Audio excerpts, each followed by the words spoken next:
Oke, assalamualaikum warahmatullahi wabarakatuh. Salam sejahtera untuk kita semua. Salam sehat selalu. Pada malam kali ini kita kembali menghadirkan narasumber terbaik nih ya, yang viral, yaitu Mas Herlambang. Oke, pada malam hari ini kita akan wawancara kembali dengan kisah-kisah misteri yang akan diulas kembali yang terjadi di pada Mas Lambang ya. Oke, untuk selanjutnya akan kita wawancara pada Mas Lambang untuk menceritakan kejadian-kejadian mistis yang selama ini beliau alami. Oke, jangan lupa terus tonton channel ini dengan cara like, comment, share, and subscribe. Ya, selamat malam. Assalamualaikum warahmatullahi wabarakatuh. Salam. Di sini kembali lagi dengan saya, Herlambang, security yang malam ini juga akan menceritakan kembali pengalaman-pengalaman saya selama menjadi security. Oke Mas, apa diceritakan? Jadi waktu itu saya bekerja di sebuah perumahan, menjaga perumahan.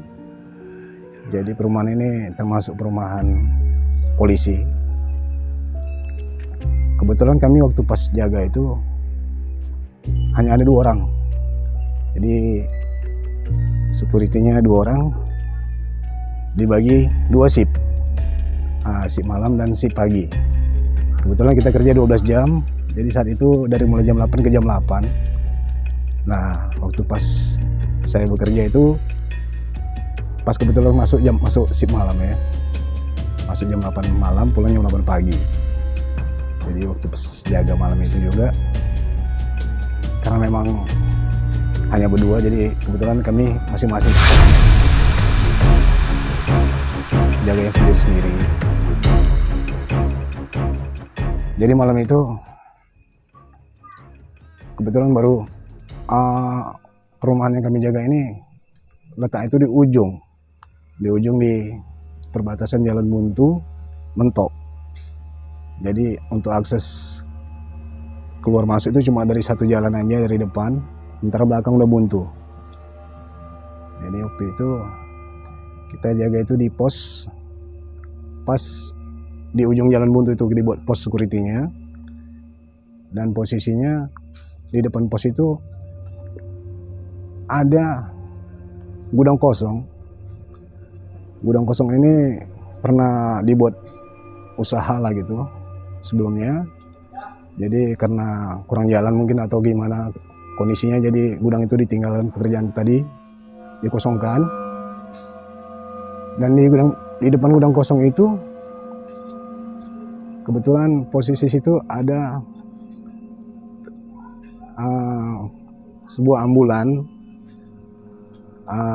Artinya ambulan tadi ini udah rusak di situ. Oh, itu ambulan milik siapa, Mas? Ambulan itu dulunya kebetulan milik salah satu polisi yang ada di perumahan itu. Gitu, ya, milik perumahan lah ya. Iya, milik perumahan. Jadi ambulan itu nonggok lah di situ karena kondisi rusak mungkin, jadi nggak digunakan lagi ambulan itu. Jadi pas waktu itu, waktu saya jaga, kebetulan di depan pos itu langsung berhadapan dengan gudang kosong tadi, dan di depan gudang kosong itu ada ambulan. Jadi sebelumnya dari rekan-rekan kita yang sebelumnya udah kita gantikan, ada juga yang keluar dari situ kerja. Jadi setelah dia itu keluar, ada cerita tentang bagaimana keadaan di depan gudang itu, di dalam sekitaran gudang itu, dan tentang ambulan itu juga dia juga udah cerita. Beberapa security yang udah pernah bekerja di situ nggak pernah lama gitu. Oh gitu ya, jadi posisinya iya, setiap security nggak pernah lama. Nggak pernah lama. Jadi Mas di situ Mas, security-nya kalau udah kena shift malam, karena kalau kena shift malam kami kan 2 malam, 2 pagi, Nah, 2 pagi 2 malam. Setelah itu libur. Nah, dan setelah libur itu mereka nggak masuk lagi gitu. Karena udah ngalami 2 malam tadi itu. Nah, jadi udah berapa sampai ke kita, ke saya tentang cerita itu, bahwasanya di situ memang cukup angker di tempat kerja saya itu. Jadi kebetulan saya juga ya mau nggak mau juga kan, namanya itu juga pekerjaan saya, konsekuensinya memang harus siap saya hadapin. Ya, jadi saya tetap terima risikonya, jadi tetap saya jalani lah. Oke, jadi Mas itu untuk apa namanya, ambulan tadi, Iya. itu ambulan itu diperuntukkan untuk apa itu? Untuk jenazah kah atau untuk memang untuk warga atau gimana? Ambulan tuh sebelumnya memang digunakan untuk jenazah, untuk sebuah rumah sakit. Kebetulan mungkin sebelumnya salah satu dari oknum polisi tadi mungkin ada ininya mungkin kan, aset dia di rumah sakit tuh, mungkin dia menyediakan ambulan tadi, jadi bisa digunakan di rumah sakit tadi itu gitu. Cuman setelah rusak, akhirnya rumah ambulan tadi itu tonggok lah di situ. Dipakai lagi lah. Iya, ya, nggak dipakai lagi. Jadi waktu itu malam itu kebetulan saya jaga itu ya memang sendiri kan, dari mulai jam 8 malam saya udah mulai jaga. Di situ juga ada beberapa perlengkapan yang saya milikin, termasuk lampu senter dan yang lain-lainnya. Jadi dengan kondisi sendiri, saya cuma bertemankan suara HP lah, karena nggak ada teman, jadi berteman hati lah ya. Cuma HP Mas. HP ya. HP. Bukan hati ya, sorry. Bukan. Jadi dengan menggunakan HP, saya cuma bisa menghidupkan musik untuk menemani kesepian malam itulah, sunyian itu, suasana. Cuman di saat saya jaga itu malam itu memang ya udah mulai terasa gitu Mas, udah mulai terasa nggak enak gitu perasaan saya.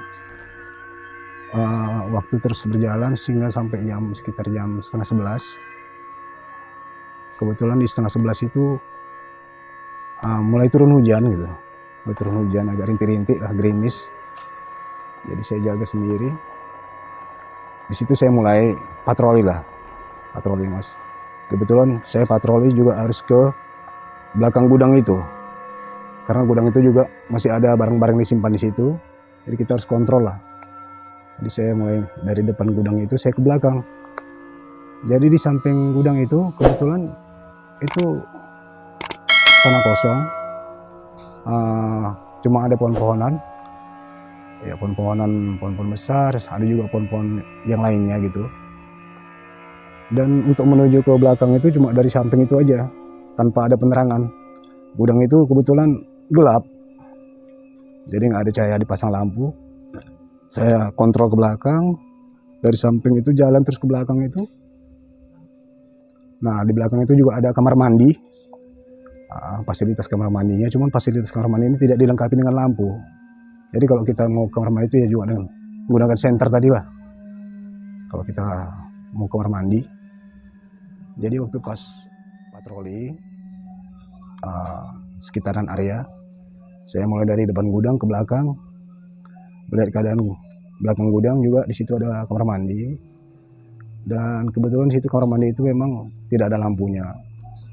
Jadi begitu saya senter ke depan kamar mandi itu,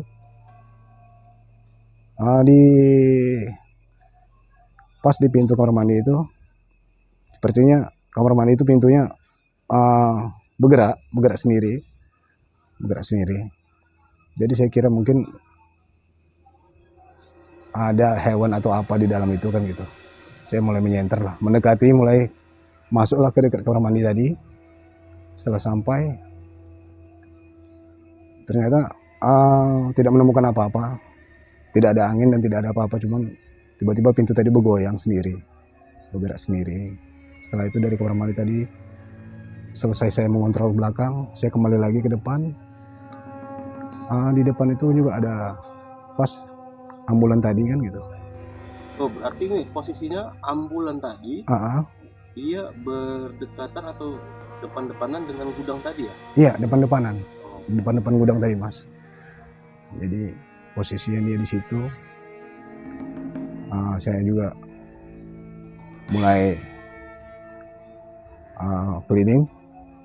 Begitu saya muter lagi ke arah depan komplek, kebetulan kita sendiri kan, jadi semua juga harus dikontrol dari mulai pintu masuk sampai ke belakang. biasa ya Mas ya, memang tugasnya seperti itu ya keamanan ya? Iya, Keliling ya? keliling, Mas. Itu menemukan hal ganjil tadi mulai dari pintu Jadi terbuka sendiri iya, gitu pintu ya. tadi mulai Nggak ada bergoyang-goyang, angin nggak ada angin. Dan setelah saya mutar ke depan komplek, dan saya kembali lagi, belum ada hal-hal yang ganjil atau mencurigakan gitu, yang mulai aneh. Cuman saya merasakan merinding, luar biasa. Dan kembali saya ke pos duduk. Nah di situ kebetulan dari arah depan komplek itu ada sepanjang jalan itu ada pohon-pohon palem itu. Oh, pohon palem ya? Iya, pohon palem. Dari mulai depan komplek itu saya lihat ada sosok putih, mulai masuk ke depan komplek. Kalau ke ujung sana udah nggak jalan, mentok. Dia masuk. Itu nyata Mas ya? Sosok itu berbentuk apa tuh? Maksudnya wujudnya asap atau Wujudnya seperti orang. seperti orang? Memang wujudnya seperti orang. Cuman di saat dia itu mulai masuk ke dalam komplek itu, saya sudah siap lah gitu. Kalau sana ini memang orang gitu kan. Karena itu udah mulai sekitar jam 11:30 lah. Jadi nggak mungkin lagi ada tamu jam segitu kan, apalagi jalan kaki. Nah posisi dia masuk, saya perhatikan jalannya itu nggak seperti orang normal gitu, seperti manusia normal. Saya lihat agak aneh gitu jalannya. Apa? Keanehannya apa? Keanehannya dia jalannya itu seperti agak melayang gitu. Wih, Agak melayang. melayang, iya, agak melayang. Terus saya perhatikan dia arah masuknya itu ke arah saya. Jadi di depan pos itu saya keluarkan kursi. Kebetulan saya pas duduk di jalan itu. Karena saya curiga itu orang, saya berdiri. Saya tunggunya orang sampai. Jadi Mas, begitu dia kira-kira di antara pohon palem yang terakhir mau ke arah pos, di situ dia menghilang. Di situ dia hilang, baru saya sadar bahwasanya itu mengganggu penampakan tadi. Apa Mas, kira-kira wujudnya apa tuh dia? Wujudnya itu seperti perempuan, iya. Wujudnya perempuan, rambutnya panjang, bajunya putih. Jadi dia seperti agak melayang gitu, mendekati saya. Tapi begitu saya mulai mendekat, ternyata bayangan tadi hilang, wujud tadi hilang. Nah di situ saya mulai agak gelisah gitu. Saya mulai nggak tenang, kepikiran terus, karena saya sendiri juga nggak ada teman ngobrol. Jadi HP tadi saya ambil, saya buka HP, saya lihat nomor kontak teman-teman saya, security yang lain. Saya coba hubungi teman yang lain gitu, supaya ada suasana tadi agak lebih netral. Jadi saya hubungi teman saya yang lagi tugas di tempat lain gitu. Jadi kami ngobrol lah di situ. Saya coba tanya ke dia gitu, Pak, kejadian tadi yang barusan saya alamin sebenarnya itu gimana gitu, saya harus gimana gitu. Sekalian sharing lah dengan dia. Terus dia coba bilang, kalau bisa dinetralkan dulu, ditenangin, sekalian ya agak. Saya coba untuk baca-baca sesuai dengan keyakinan saya. Terus saya coba terus untuk baca kembali, dan saya mulai merasa yakin. Terus dibilang dia patroli lagi. Patrolinya berapa jam sekali tuh Mas? Kalau di situ 1 jam sekali. 1 jam sekali ya. Tapi saat itu masih sendiri ya? Sendiri. Kebetulan memang selalu sendiri. Jadi saya patroli lagi, saya coba untuk kelilingi lagi tempat-tempat tadi yang dia sampaikan tadi, yang kira-kira merasa angker. Itu datangi lagi. Kunjungi lagi tempat-tempat tadi, letak-letaknya di mana. Dengan yakin, saya cobalah menurut arahan dia tadi gitu, jadi saya coba untuk kembali patroli dan saya samperin lagi tempat-tempat tadi yang mulai tadi wujud penampakan tadi. Saya beranikan diri sendiri kan gitu. Ya mudah-mudahan setelah saya lakukan itu kembali saya merasa lebih yakin, lebih berani. Jadi Mas, kira-kira ada lagi nggak pengalaman yang lebih buat bulu-bulu merinding nih? Ada ya? Ada. Oke teman-teman, ya. Kita coba dengarkan sekali lagi nanti setelah kita. Oke Mas, lanjut. Pengalaman saya yang buat saya pribadi merasa buat bulu-bulu merinding juga ya? Iya. Oke. Takutan. Jadi waktu itu saya pulang bekerja di Medan, security juga. Saya siang jam 3 pukul 11 salah satu perusahaan di Medan. Kebetulan saat itu saya sedang baru gajian. Wah, baru gajian ya? Mas Bambang baru Mas Lambang baru gajian nih. Oke. Saya lewat dari Medan tadi kan, lintas di jalan tadi ada tukang duren di pinggir jalan. Sehingga saya udah lama di rumah itu keluarga. Saya beli duren. Saat itu setelah saya membeli durian, saya pulang sampai simpang di rumah saya itu, saya juga nggak membawa kendaraan, saya di situ. Jadi saya habis pulang kerja, saya turun di simpang itu, melewati masjid dan rumah-rumah warga di sebelah kiri. Jadi saya melintas, kebetulan di rumah pertama itu ada rumah kosong. Rumah itu udah lama ditinggalkan oleh yang kontrak di situ, tempat disewatan. Oh, rumah kontrakan ya? Rumah kontrakan. Udah lama ditinggalkan orangnya. Kosong. Jadi di antara rumah itu, rumah sebelahnya itu ada lorong. Pas saya lewat di depan itu, saya perhatikan di antara sela-sela lorong tadi itu, saya melihat ada sosok perempuan muda, kelihatan muda. Dia berdiri menyampingi saya. Jadi waktu saya berjalan, dia nggak melihat ke wajah, cuma dia menyamping berdirinya. Dan saya perhatikan, saat itu perempuan tuh kayak seperti menangis. Posisinya dia di teras Mas? Di teras atau? Di lorong itu. Lorong ya? Iya. Oh, berdiri ya? Iya, berdiri. Oke. Berdiri menyamping. Dia kelihatan menangis. Jadi saya lihat dia sendiri. Saya juga berpikiran, wanita tadi ini mungkin ada bersama cowoknya, pasangannya, cuma mungkin bertengkar atau apa gitu. Jadi dia menangis. Saya juga nggak mau ambil pusing. Saya terus berjalan. Sebelum saya lewat dari jalan yang rumah kosong tadi, di situ ada beberapa pohonan seperti pohon rukam dan pohon jambu. Jadi di antara pohon rukam dan pohon jambu itu ada dibuat bangku di situ. Oh, di antara pohon itu ada bangku ya? Iya.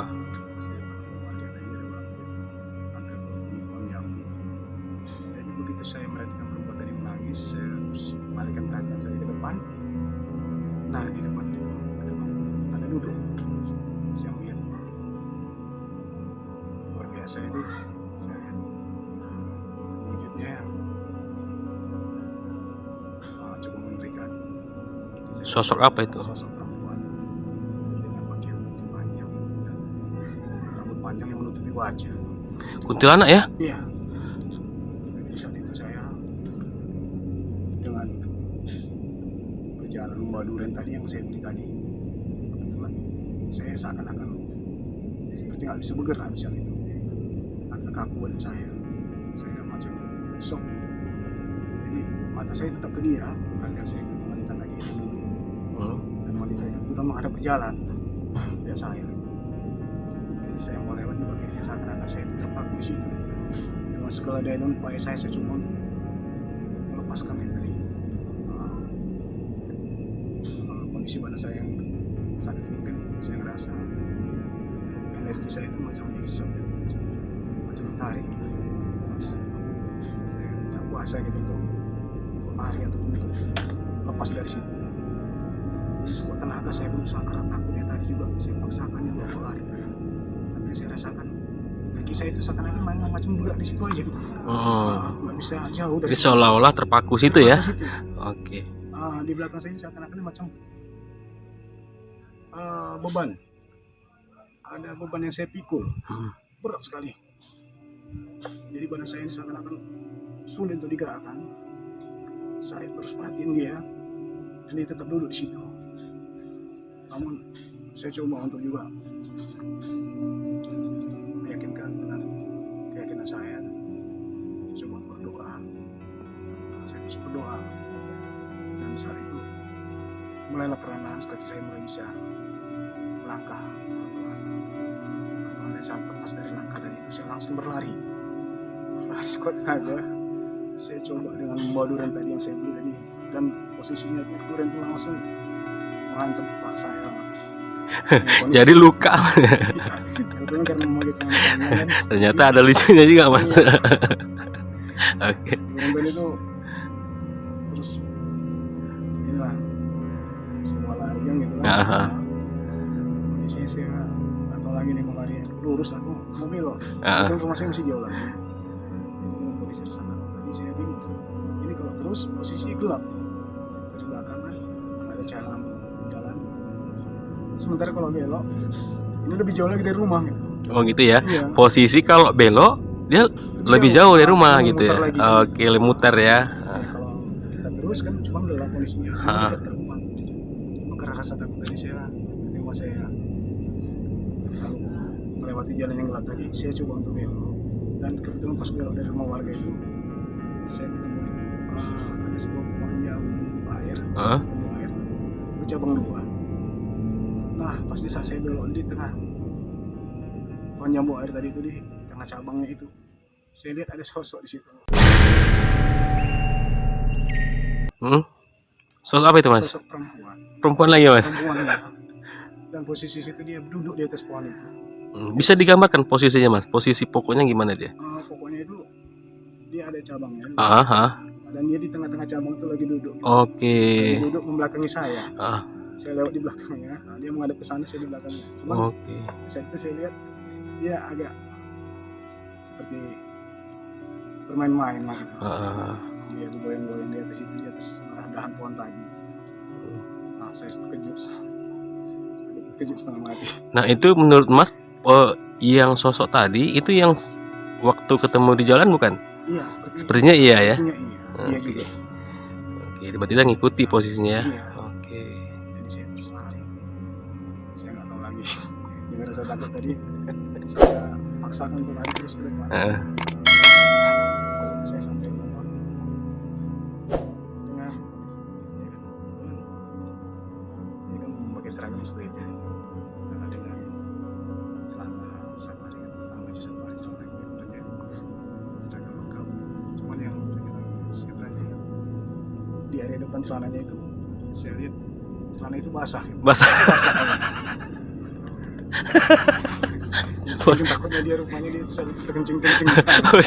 udah basah ya mas ya, udah ngompol ya. Iya. Itu teman mas masih sampai sekarang masih bekerja nggak di sana? Kebetulan setelah 3 tahun setengah kami itu kan ada pengurangan karyawan. Oh pengurangan ya. Ada orang yang masuk teman saya tadi lah. Setelah itu kami mulai masing-masing lah. Oke, tapi cukup unik mas ya, begitu banyak kejadian-kejadian yang di luar batas ya, mal astral, tapi kebanyakan sosoknya sosok kuntilanak ya, kuntilanak yang selalu mengganggu ya. Oke. Nanti saya cuma akan tahu itu. Nah, setelah saya batin,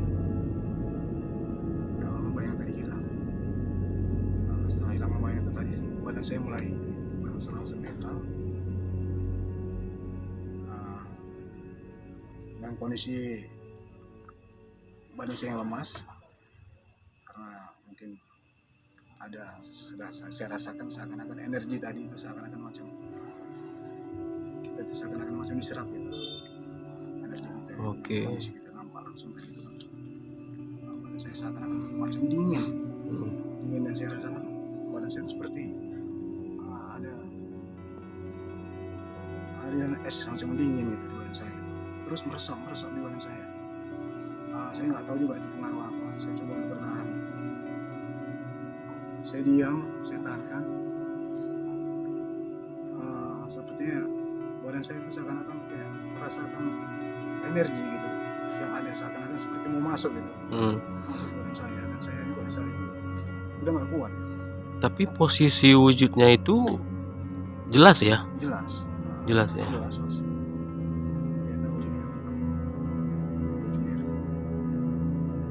Dan sebelumnya juga ada karyawan pabrik yang menceritakan ke saya bahwasanya di dalam pabrik itu juga ada kejadian.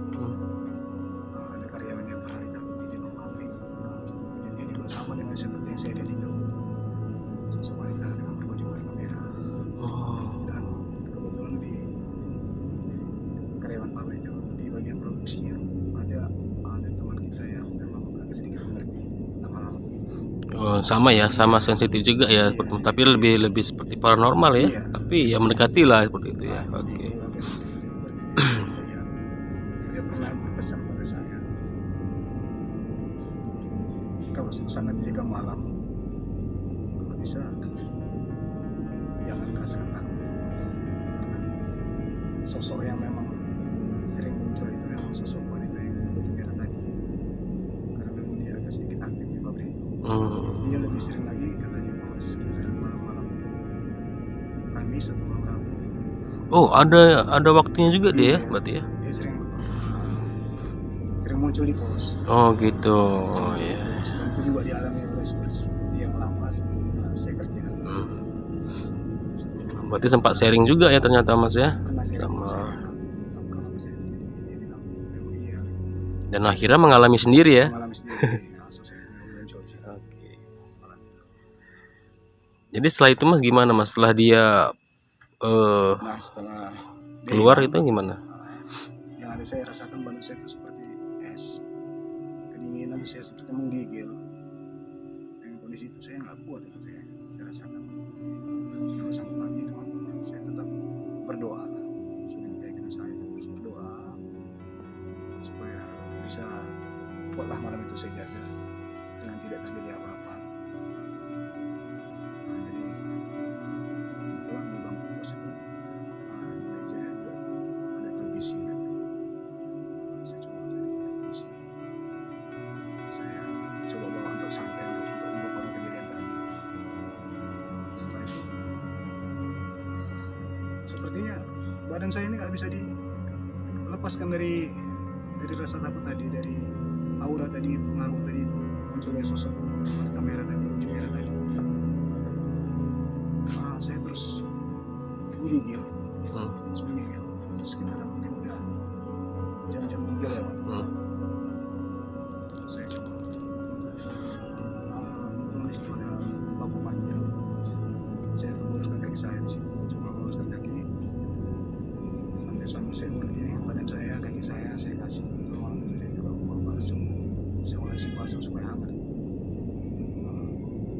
Dan sepertinya pengaruh dari munculnya makhluk tadi masih ada di sekitaran saya, masih di situ, masih ada. Saya merasakan merinding yang luar biasa, malah saya juga berat sekali badan saya juga.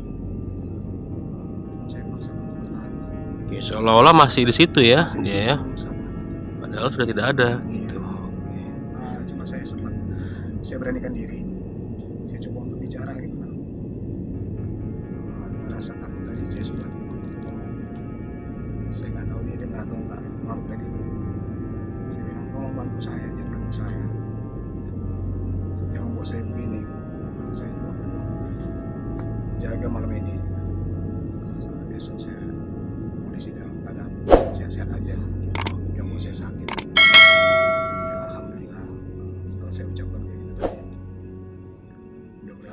unsur-unsur tadi rasa tadi mulai hilang ya. Oke, mulai netral seperti biasa ya, stabil ya. Oke. Apakah sampai di situ Mas? Ada lagi? Ya, kalau untuk pengalaman-pengalaman Banyak ya, cukup banyak ya. masih Oke, jadi mungkin untuk selanjutnya mungkin di part 3 ya. Mungkin bisa diungkapkan lagi. Jadi mungkin nanti untuk di closing banyak pertanyaan-pertanyaan ya. Jadi jangan lupa dukung terus channel ini, dan jangan lupa tonton terus videonya Mas Herlambang ya, ada di channel ini. Jangan lupa teman-teman tetap pantengin terus, jangan lupa like, comment, share, and subscribe. Oke, buat Mas Lambang terima kasih sudah membagikan cerita pengalamannya ke channel ini, yaitu Novri Misteri Official. Oke, terima kasih buat Mas Lambang. Assalamualaikum warahmatullahi wabarakatuh.